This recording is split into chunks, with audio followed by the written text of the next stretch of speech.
Capítulo 9. Qual o sentido da sua vida? Neste capítulo, faremos reflexão acerca do sentido espiritual da vida. Emmanuel, em Pensamento e Vida, nos propõe que o universo pode ser compreendido tal qual uma cadeia de vidas ligadas à grande vida.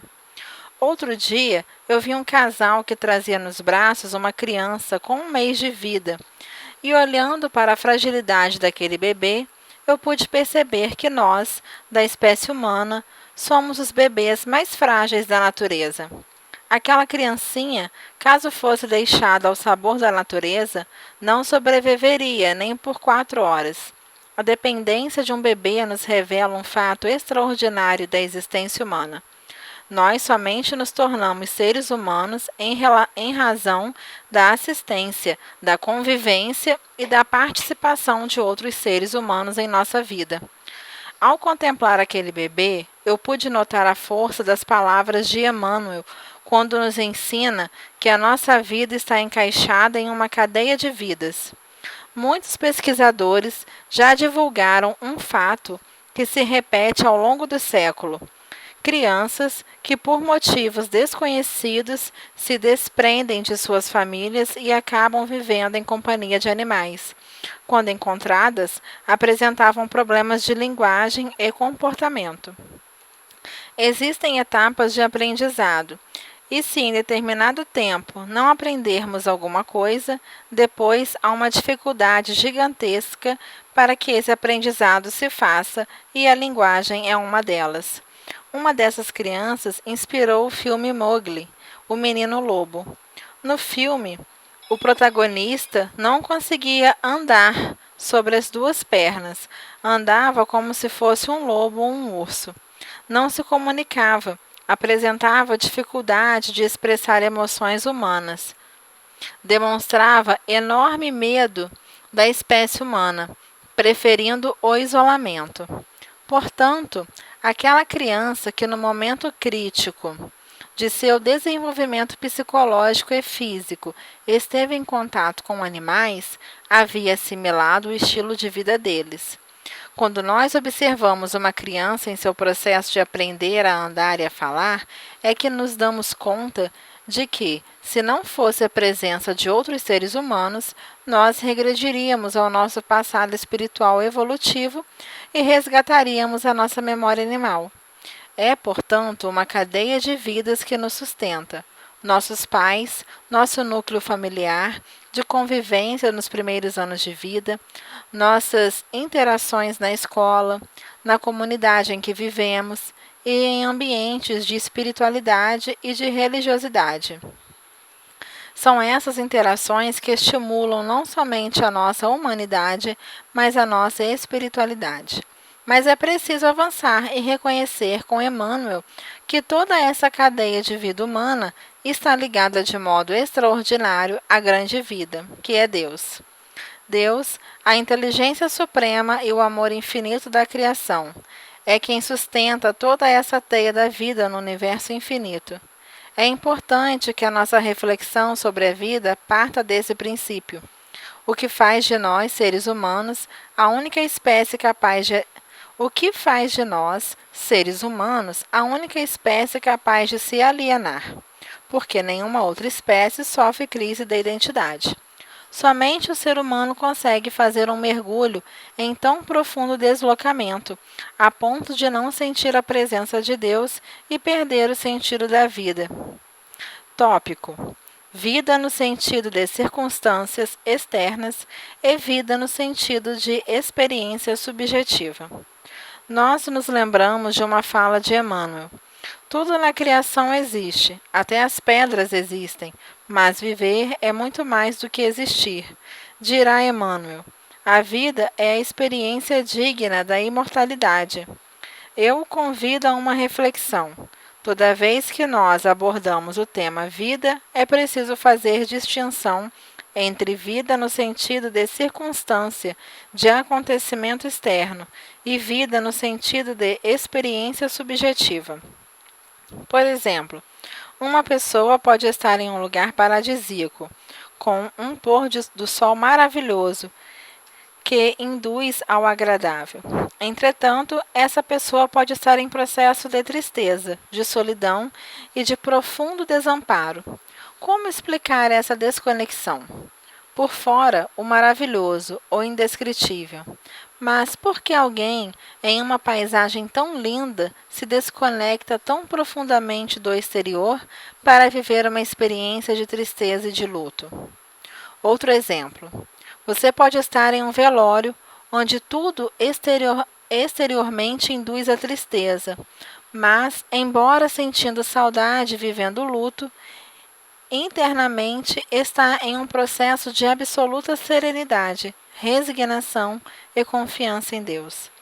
Nem sempre aquilo que está em nossa intimidade está sincronizado com o que acontece fora. Pouquíssimas vezes podemos dizer: a nossa experiência subjetiva acompanha o acontecimento externo. Todavia, nós poderíamos dizer, para efeito didático, que há uma vida externa e há uma vida interior. Há uma vida que acontece em nossa intimidade e há outra paralela, que acontece fora de nós. E a grande experiência de estar vivo é, intimamente, a tentativa de sincronizar. A experiência nos diz isso. Contudo, em nenhuma fase de sua vida, tudo vai estar bom. É raro. Se você não está com problema financeiro, está com problema de saúde. Se você não está com problema financeiro, nem de saúde, está com problema de relacionamento. Se o problema não é de relacionamento, é com a família. Mas, caso você não esteja com problema algum, você certamente poderá estar com problema em você. A vida vai alternando circunstâncias desafiadoras, circunstâncias que instigam nossa inteligência, nosso equilíbrio emocional e nossa integridade psíquica. Estamos constantemente sendo desafiados pela vida. Por quê? Porque a experiência no corpo físico é educativa e não há aprendizado se você não for desafiado. Desafiado no sentido de ser estimulado a se melhorar para aprender coisas novas, sair de sua zona de conforto e ter de se reinventar, se transformar, renovar. Transcreva a seguir alguns parágrafos do capítulo 18 do livro Fonte Viva para comentar essa perspectiva acerca da vida que acontece dentro de nós, que nem sempre está em sincronia com a vida que acontece fora de nós. Emmanuel salienta o versículo 4 do capítulo 4 de O Evangelho de Mateus. Não somente de pão viverá o homem, mas de toda palavra que sai da boca de Deus. E a mensagem se chama não somente. Não somente agasalho que protege o corpo, porque agasalho que protege o corpo é experiência exterior.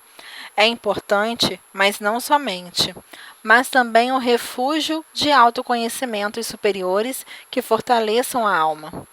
Muitos de nós têm 2, 4, 5 agasalhos, mas quer viver sem conhecimentos superiores para fortalecer a alma. Porque a humanidade hoje, a transição planetária, atingiu o ápice do materialismo. Muitos acreditam que a vida material basta por si só, e é por isso que nós atingimos neste século o mais elevado índice de depressão e de tristeza. Jamais na história humana nós tivemos milhões de pessoas lutando contra a depressão, embora tenhamos acesso a tantos recursos materiais. É um disparate. É preciso prover a vida externa, mas também a vida interior. E a vida interior pede um agasalho. Contra que frio?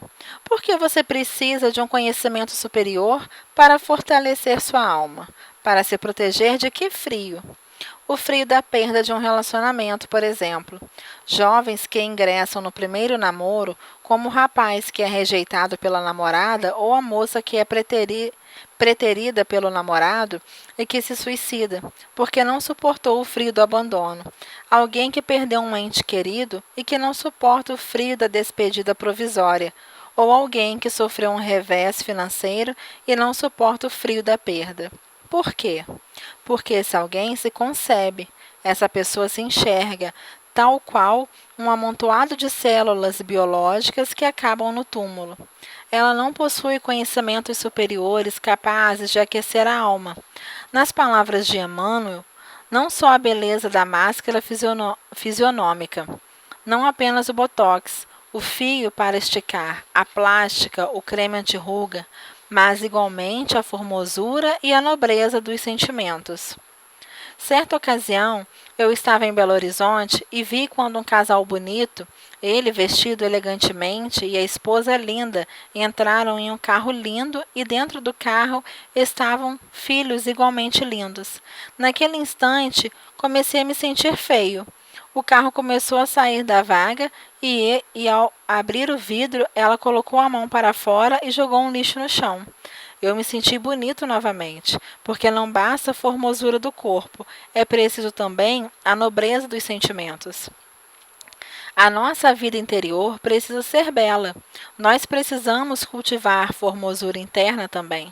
E essa formosura interna se reflete nas palavras que nós escolhemos, na maneira como nos comunicamos e nos expressamos, na maneira que pedimos ou exigimos. Isso é formosura, é vida interior.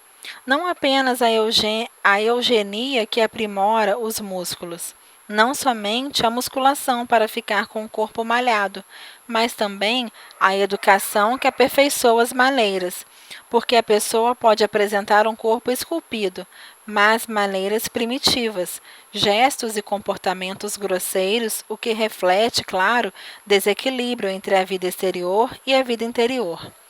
Não somente a cirurgia que extirpa o defeito orgânico, mas igualmente o esforço próprio que anula o defeito íntimo. Hoje, a medicina disponibiliza vários recursos para a remoção das imperfeições do corpo. Todavia, há somente um recurso para remover imperfeições da alma: a educação espiritual. Infelizmente, isso não é ensinado nas escolas. A maioria dos pais atuais ensinam os filhos a serem peritos no vestibular, peritos em passar no concurso, mas não dão ferramentas para extirpar, para extrair defeitos morais, defeitos do caráter. Não só o domicílio confortável para a vida física, mas também a casa invisível dos princípios edificantes em que o espírito se faça útil, estimado e respeitável. As pessoas precisam nos respeitar, nos estimar e perceber que nós somos prestativos e úteis. Não somente os títulos honrosos que ilustram a personalidade transitória, mas igualmente as virtudes comprovadas na luta objetiva que enriqueçam a consciência eterna. Com certa frequência, nós nos perguntamos por que Deus permite a dor, o sofrimento, se nós somos uma cadeia de vidas ligada à grande vida. Por que a perda de um ente querido, uma doença, um revés financeiro? Por que uma dificuldade afetiva, uma inibição física? Por quê? Porque esses são recursos da evolução para aprimorar e fortalecer a alma. Não fossem as intempéries, as dificuldades, ainda estaríamos nas cavernas, sem aprimorar a nossa inteligência e sem embelezar nossos sentimentos. Esses desafios da vida são os que nos proporcionam experiência, e nada melhor, nada mais belo do que uma pessoa vivida e cheia de experiência, que já enfrentou inúmeras dificuldades, porque essa pessoa que passou por muitas dificuldades na vida e as venceu e as superou com integridade, é um ser que emana serenidade. Ela é serena, ela é profunda. Entretanto, quem não passou por desafios é superficial. Somente a experiência e a dificuldade conferem profundidade. E quer compreendamos ou não, apenas a dor ilumina de um modo especial o nosso coração. Todas essas aquisições que a dor nos traz podem ser definidas como a beleza oculta. Há uma beleza oculta por trás das dificuldades. Alguns especialistas têm dito que a nossa sociedade pode ser conhecida como a sociedade do analgésico. Nós queremos poupar nossos seres amados de toda dor, de qualquer dificuldade, e isso representa um problema. Em verdade, nós chegamos a um ponto em que tentamos a todo custo evitar os obstáculos. E o resultado é que tem muitos jovens sem preparo para o enfrentamento.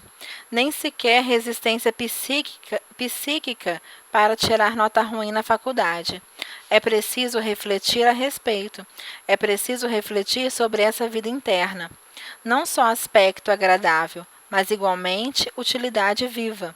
Não apenas flores, mas também frutos. Não somente ensino continuado, mas igualmente demonstração ativa. Não só teoria excelente, mas também prática santificante. Não apenas nós, mas igualmente os outros. Disse o Mestre: nem só de pão vive o homem. Apliquemos o sublime conceito ao imenso campo do mundo.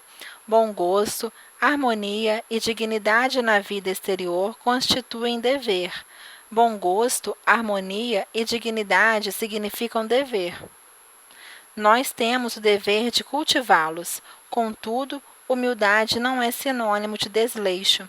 Mas não nos esqueçamos da pureza, da elevação e dos recursos sublimes da vida interior.